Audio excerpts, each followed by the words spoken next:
Buenas noches, bienvenidos nuevamente al estudio del libro Tania. Hoy nos encontramos en nuestra clase número 14 y estamos en la mitad del capítulo 4. Para hacer un breve resumen, lo que venimos hablando en este capítulo, estamos hablando principalmente sobre las vestimentas del alma. En otras palabras, las vestimentas son como herramientas para el alma, de alguna forma, para poder interactuar en este mundo y cumplir con su misión. Y dijimos que el alma posee tres vestimentas: el pensamiento, o sea, lo que nosotros pensamos; la palabra, lo que la persona dice; y la acción, lo que terminamos haciendo. Y dijimos que el alma, por intermedio de estas tres vestimentas, se inviste y se conecta con Dios. Entonces estamos en el capítulo 4. Ahora les estoy compartiendo el link para que puedan seguir el Tania desde adentro. En el capítulo 4, en el renglón que empieza con ahora bien.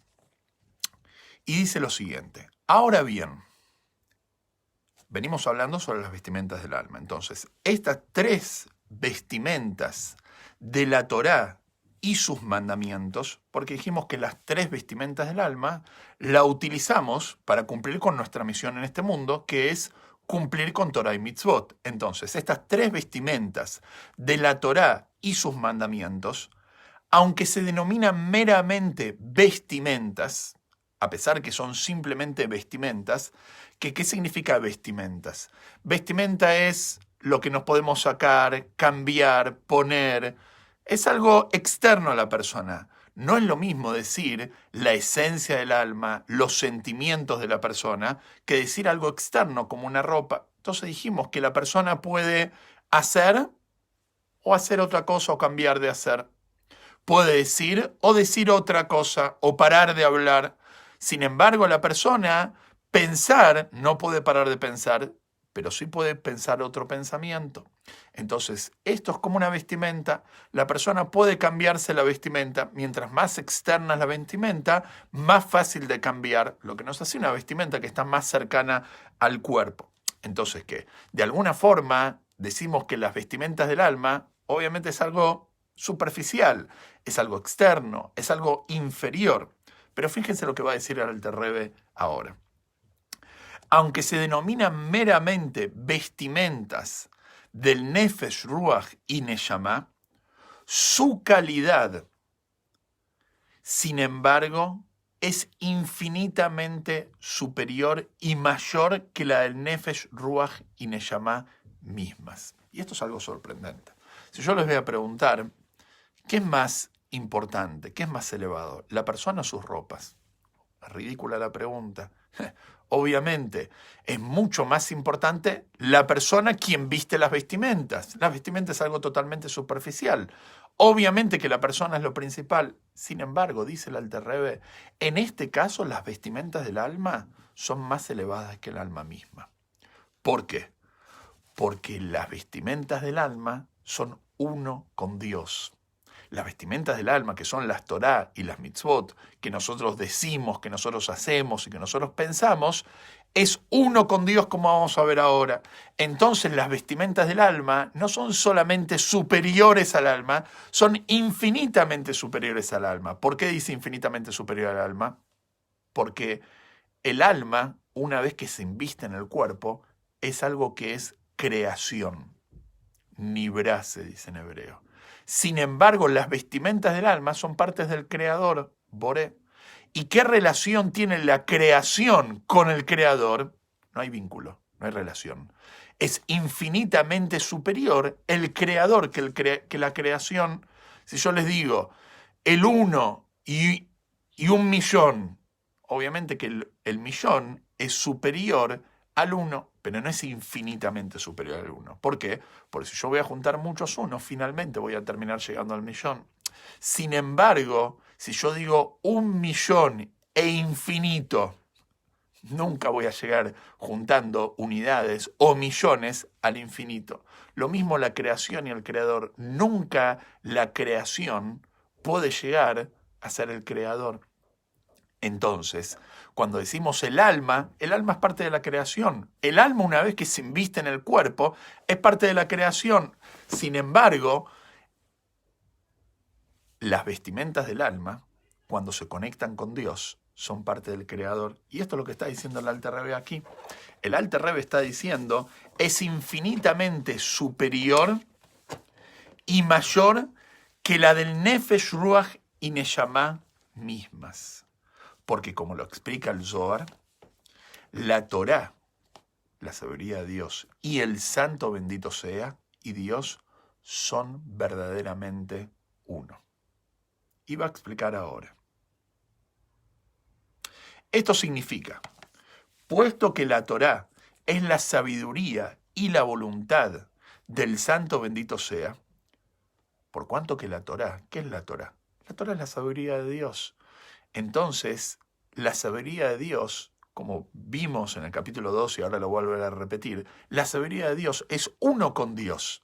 Entonces la Torá, que es la sabiduría de Dios, es uno con Dios. Y cuando nos conectamos con la sabiduría divina, nos estamos conectando con Dios. Entonces estamos, de alguna forma, conectados con el infinito.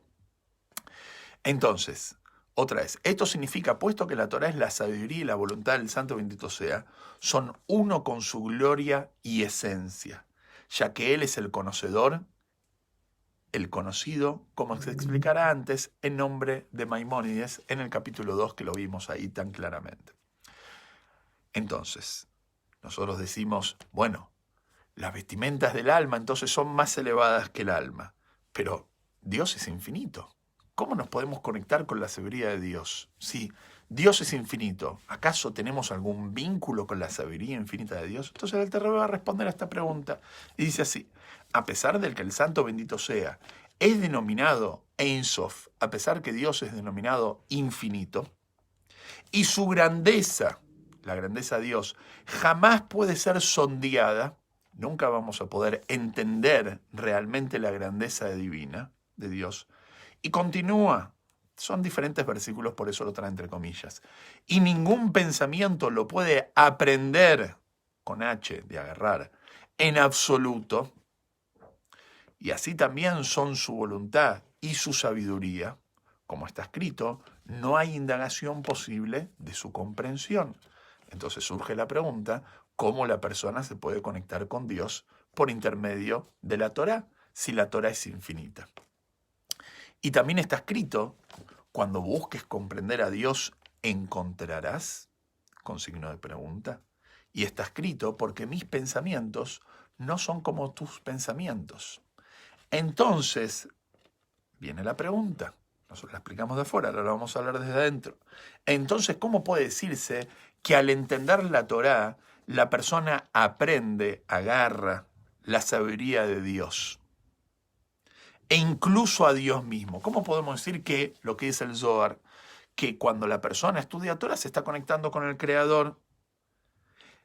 Responde la pregunta y dice así, respecto de esto que nuestros sabios han dicho, con respecto a esto, nuestros jajamim dijeron así, donde encuentras la grandeza del santo bendito sea, allí encuentras su humildad. ¿Qué quiere decir en otras palabras esto? ¿Cómo nos podemos conectar con Dios? Por medio de su humildad, y ahí vamos a lograr llegar a entender su grandeza.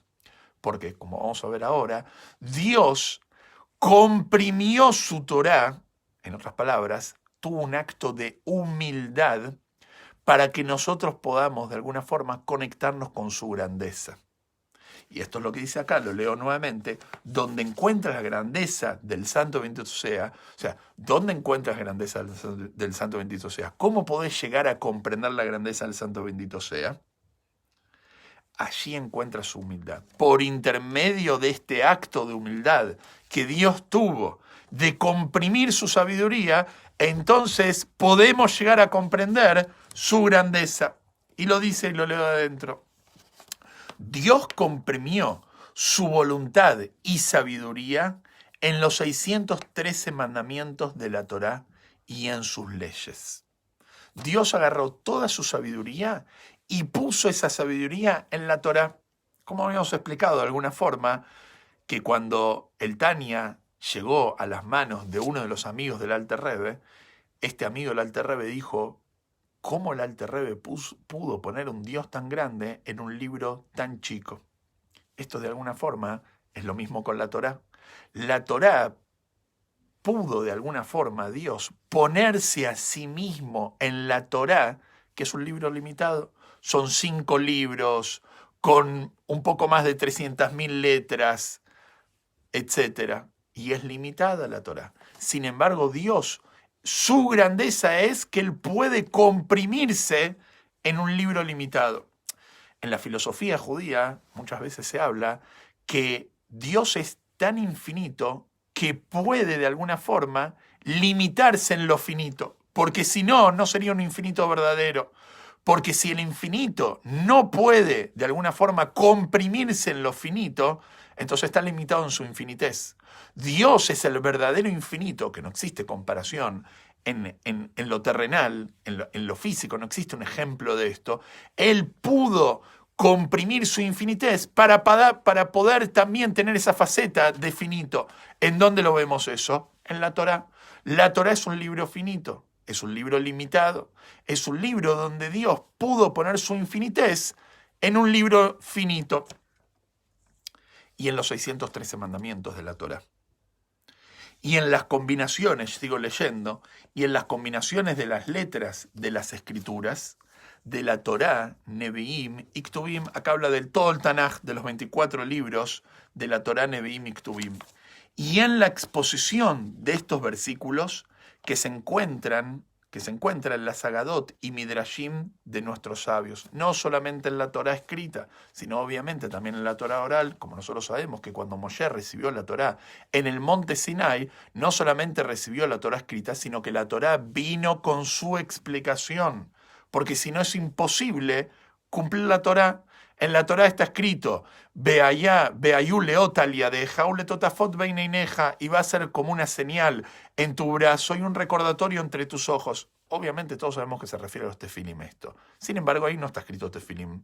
Y en ningún otro lugar está escrito que eso se refiere a los tefilim, ni de qué forma son los tefilim, y qué tiene que estar escrito dentro de los tefilim, y de qué color son los tefilim, y qué medida tienen que tener. ¿Dónde está escrito todo eso? Eso está escrito en la Torá oral. O sea que obligatoriamente la Torá escrita viene con una explicación oral que Moshe, cuando bajó, la enseñó oralmente a Yoshua, a sus hijos, a Aarón, a todos los sabios de Israel, como el Raman cuenta cómo fue el proceso de enseñanza, paso por paso, cómo Moshe enseñaba la Torá a todo el pueblo.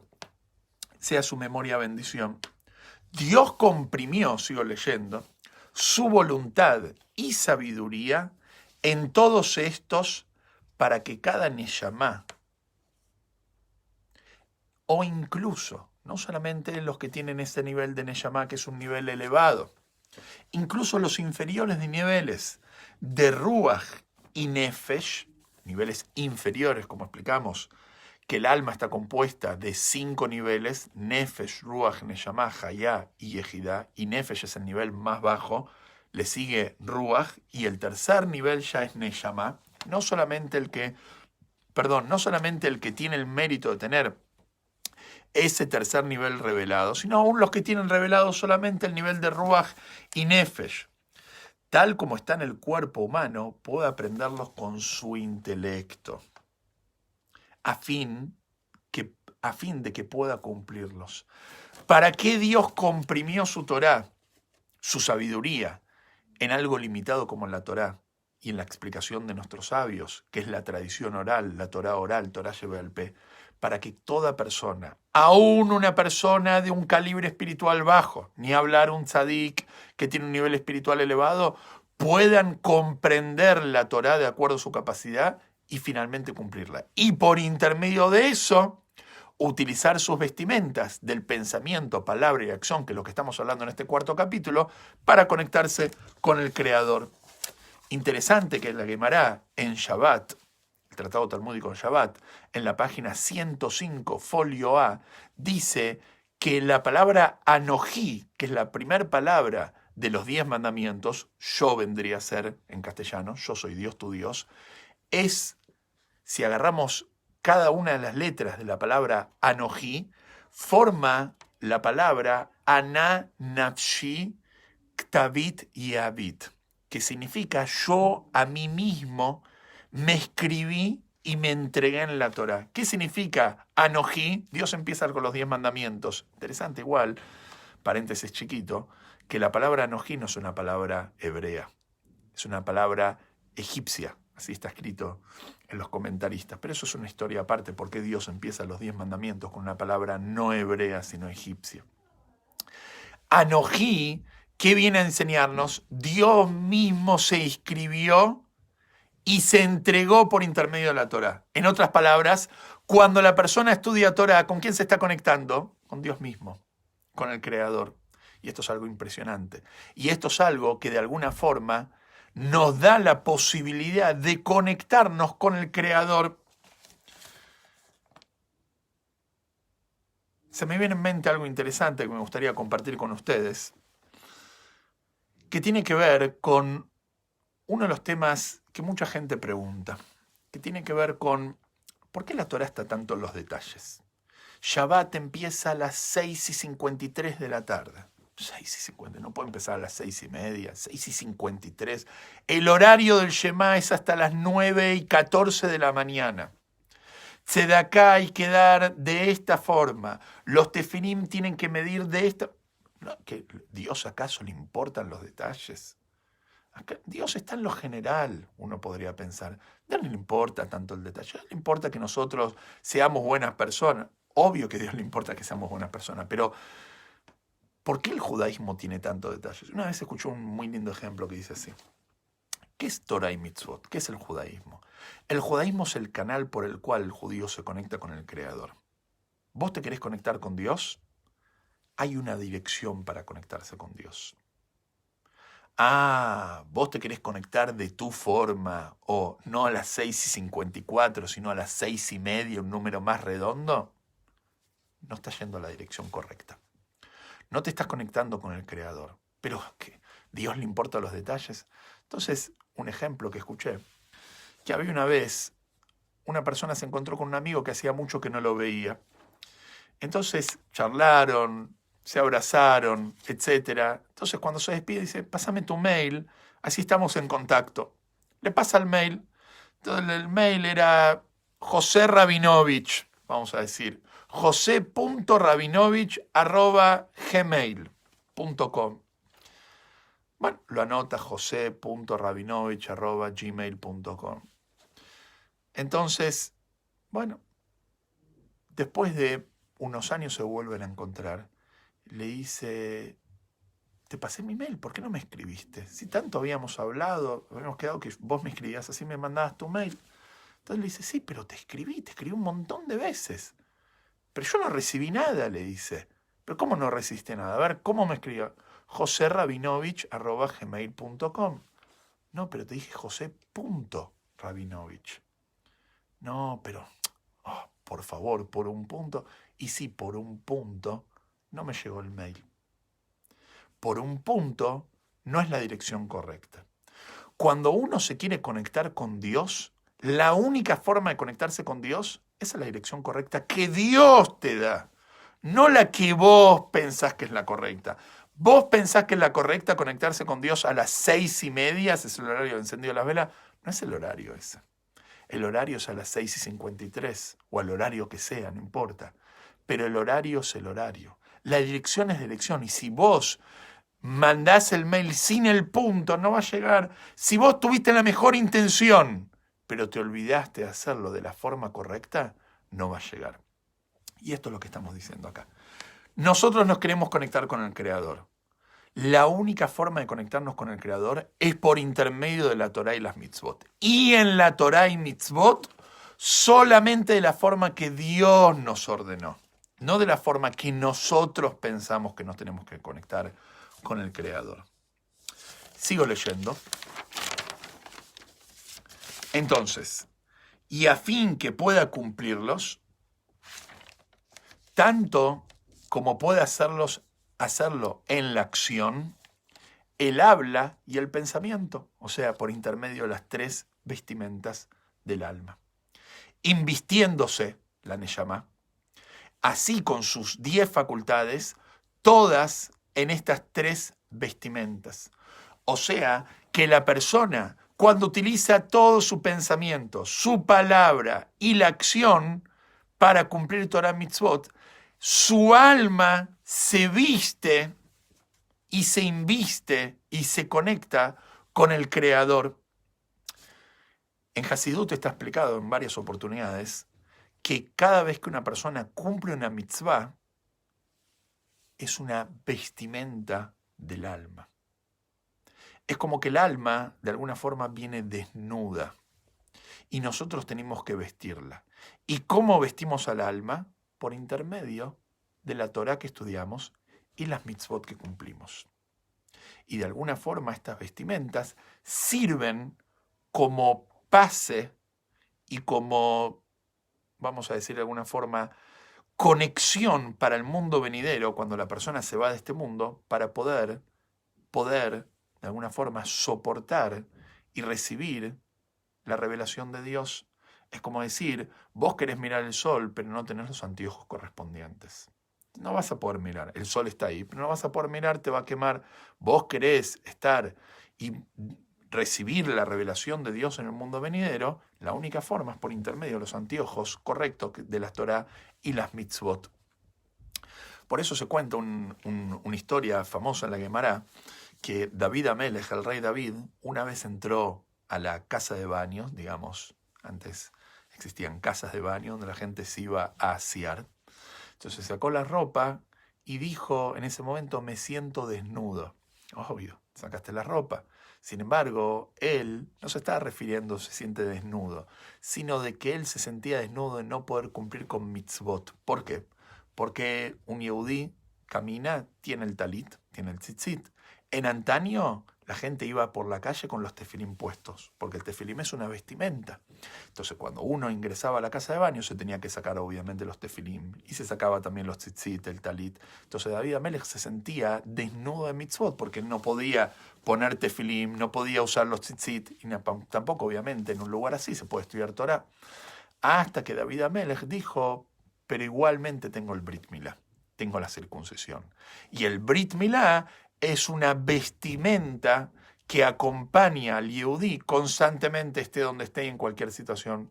Por eso, obviamente, la importancia del Brit Milá en el Yehudí, tener la circuncisión. Sigo leyendo, último párrafo, y dice así, es por eso que la Torá, es por esto de lo que estamos explicando, el concepto que Dios comprimió su sabiduría en la Torá para que nos podamos conectar con Él. Y por intermedio de eso es lo que decimos al principio de la clase de hoy, que las vestimentas del alma de Torá y Mitzvot son más elevadas que el alma misma. Sigo leyendo. Es por eso que la Torá ha sido comparada al agua. La Torá, uno de los líquidos que la Torá es comparada, es al agua. También es comparada al aceite, también es comparada a la leche, pero en este caso es comparada al agua. Y explica por qué es comparada al agua. Pues tal como el agua desciende a un nivel superior a uno inferior, del mismo modo ha descendido la Torá de su sitio de gloria. ¿Qué significa que el agua, de la misma forma que bajó, se estaba arriba, bajó abajo? Muy sencillo. Por ejemplo, nosotros recibimos la luz del sol. La recibimos, salimos a la calle, recibimos la luz del sol.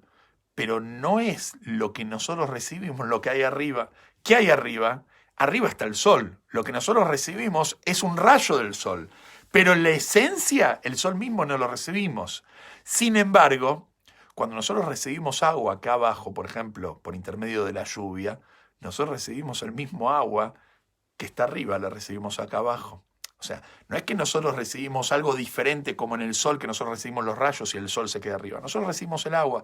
Es más, en esencia, el agua originalmente es de acá abajo de la tierra. Sube por intermedio de los vapores arriba y baja de la misma forma que está arriba en agua, baja aquí abajo a este mundo. Lo mismo la Torá. Nosotros sabemos que la Torá realmente pertenece a este mundo, como es sabido la discusión que tuvieron los ángeles en la entrega de la Torá con Dios, que ellos querían que la Torá se quede con ellos, y Dios, por intermedio de Moshe, le mostró cómo realmente la Torá pertenece a este mundo, porque la Torá, como bien Moshe lo dijo, la Torá habla de no robarás, no matarás. ¿Acaso los ángeles pueden robar? ¿Acaso los ángeles pueden matar? ¿Acaso los ángeles pueden codiciar? ¿Acaso los ángeles trabajan 6 días que el séptimo necesitan descansar? No.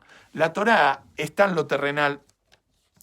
Entonces, volviendo al ejemplo, de la misma forma que el agua que está arriba está abajo, la Torá es comparada con el agua. Y dice así, en su estado original, la Torá es la voluntad y la sabiduría de Dios. Y la Torá es uno y lo mismo con Dios. En su estado original, la Torá es uno con Dios. A quien ningún pensamiento puede aprender, como dijimos antes, ningún pensamiento puede agarrar. De allí la Torá, desde ahí arriba, la Torá, ha viajado en descenso por etapas de ocultamiento. La Torá fue bajando en la misma Torá, pero de alguna forma se transformó en un idioma humano. La misma Torá que tenemos acá abajo es la misma Torá que hay ahí arriba. Solamente que arriba no habla de un toro que cornea y lastima a la propiedad de una persona, como habla la Gemara. No, no habla de 2 personas que tienen un pleito, ni habla de plata física, sino como se dice, en la yeshivá de arriba estudian Torá, la misma Torá que nosotros estudiamos, pero la estudian en un idioma espiritual, no oculta, en un idioma no físico. Sigo leyendo. Etapa tras etapa, en el Ishtalshelut de los mundos, en el proceso de descenso, como explicamos el Ishtalshelut, que es un proceso de cadena, que está todo conectado uno con el otro, como los eslabones de una cadena, que cuando uno mueve el último eslabón, se mueve el de arriba, el Ishtalshelut de los mundos, hasta que se invistió en cuestiones materiales, hasta que la Torá finalmente se termina invistiendo en un toro, en un ladrón, en tzedaká, en Shabbat, en propiedad, en daños y perjuicios, todo lo que es la Torá, y cosas de este mundo corpóreo, que abarcan casi todos los mandamientos de la Torá y sus leyes, porque como nosotros sabemos, el judaísmo es prácticamente todo temas físicos. No es una forma de vida espiritual. El judaísmo, todas las mitzvot son físicas. Si van a encontrar una mitzvah que no es física, me gustaría que la compartan conmigo. Me van a decir, amor al prójimo, sí, amor al prójimo, Abat Israel, pero que se concrete en lo práctico. No, simplemente un sentimiento. Anda y ayúdalo, prestale de tu dinero. Eso es Abat Israel.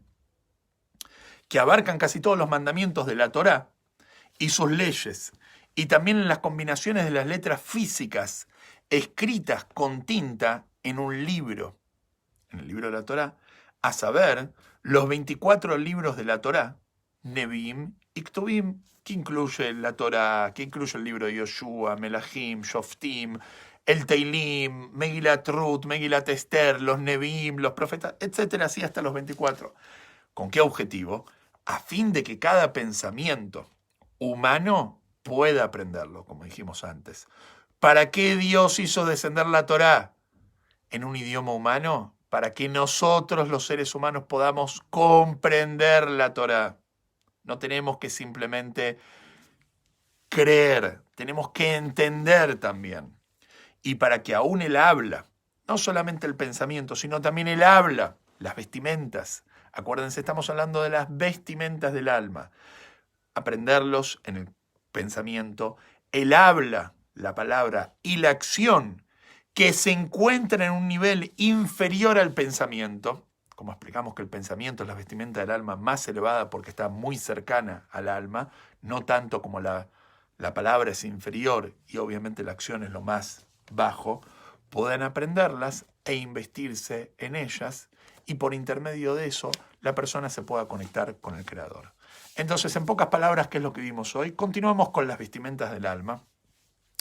Y dijimos que a diferencia que las vestimentas físicas obviamente son inferiores a quien las viste, las vestimentas del alma, porque son vestimentas de Torah y Mitzvot, cuando la persona se conecta con el Creador, las vestimentas del alma son superiores a quien las viste, que es el alma.